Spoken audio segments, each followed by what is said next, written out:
शिव भक्तों, अगर आप भी शिव की भक्ति और कृपा पाने के लिए सावन के सोमवार का व्रत करते हैं तो आपको ये कथा जरूर सुननी चाहिए। प्राचीन समय में एक नगर में एक साहूकार रहता था। उसके घर में धन की कोई कमी नहीं थी, लेकिन कोई संतान न होने की वजह से वह बहुत दुखी रहता था। संतान प्राप्ति के लिए वह हर सोमवार को व्रत रखता था और पूरी श्रद्धा के साथ शिव मंदिर जाकर भगवान शिव और माता पार्वती की पूजा करता था। उसकी भक्ति देखकर एक दिन माँ पार्वती ने प्रसन्न होकर भगवान शिव से साहूकार की मनोकामना पूर्ण करने का निवेदन किया। माता पिता के आग्रह पर भगवान शिव ने कहा, हे पार्वती, इस संसार में हर प्राणी को उसके कर्मों का फल मिलता है और जिसके भाग्य में जो हो उसे भोगना ही पड़ता है। लेकिन माता पार्वती ने साहूकार की भक्ति देखकर उसकी मनोकामना पूर्ण करने की इच्छा व्यक्त की। माता पार्वती के आग्रह पर भोलेनाथ ने साहूकार को पुत्र प्राप्ति का वरदान तो दिया, लेकिन उन्होंने बताया कि यह बालक 12 वर्ष तक ही जीवित रहेगा। साहूकार पहले की भांति भोलेनाथ की पूजा करता रहा। कुछ समय के बाद साहूकार की पत्नी ने एक पुत्र को जन्म दिया। जब वह बालक 11 वर्ष का हुआ तो उसे पढ़ने के लिए काशी भेज दिया गया। साहूकार ने पुत्र के मामा को बुलाकर उसे बहुत सारा धन दिया और कहा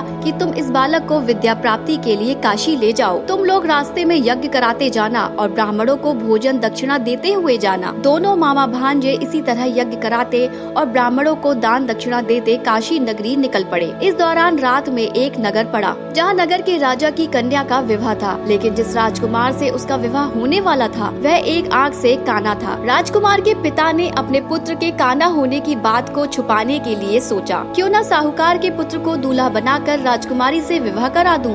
विवाह के बाद उसको धन देकर विदा कर दूंगा और राजकुमारी को अपने नगर ले जाऊंगा। इस तरह काशी जा रहे साहूकार के लड़के को दूल्हे के वस्त्र पहनाकर राजकुमारी से विवाह करा दिया गया। क्योंकि साहूकार का पुत्र ईमानदार था, उसे यह बात सही नहीं लगी, इसलिए उसने अवसर पाकर राजकुमारी के दुपट्टे पर लिखा कि तुम्हारा विवाह तो मेरे साथ हुआ है, लेकिन जिस राजकुमार के संग तुम्हें भेजा जाएगा वह एक आंख से काना है। मैं तो काशी पढ़ने जा रहा हूँ। जब राजकुमारी ने चुन्नी पर लिखी बातें पढ़ी तो उसने अपने माता पिता को यह बात बताई और यह सुनकर राजा ने अपनी पुत्री को विदा नहीं किया और बारात को ऐसे ही वापस लौटा दिया। दूसरी ओर साहूकार का लड़का और उसका मामा काशी पहुँचे और वहाँ जाकर उन्होंने यज्ञ किया। जिस दिन लड़का 12 साल का हुआ उस दिन भी यज्ञ का आयोजन था। लड़के ने अपने मामा से कहा कि मेरी तबीयत कुछ ठीक नहीं है। मामा ने कहा कि तुम अंदर जाकर आराम कर लो। भोलेनाथ के वरदान के मुताबिक कुछ ही देर में उस बालक के प्राण निकल गए। मृत भांजे को देख उसके मामा ने विलाप करना शुरू किया। संयोगवश उसी समय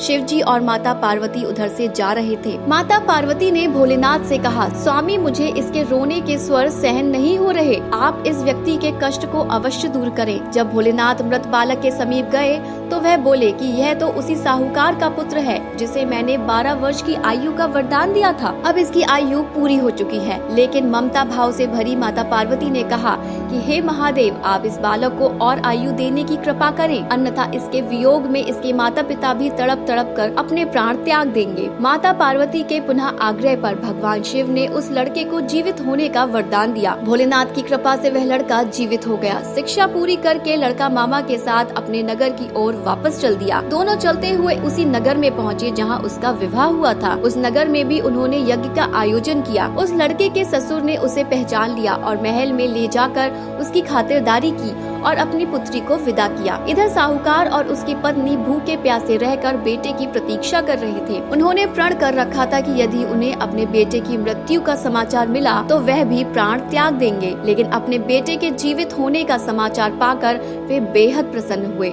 उसी रात भगवान शिव ने साहूकार के स्वप्न में आकर कहा, हे श्रेष्ठी, मैंने तेरे सोमवार के व्रत और व्रत कथा सुनने से प्रसन्न होकर तेरे पुत्र को लंबी आयु प्रदान की है। इसी प्रकार जो कोई सोमवार व्रत करता है या कथा सुनता है और कथा पढ़ता है उसके सभी दुख दूर होते हैं और सभी मनोकामनाएं पूर्ण होती हैं।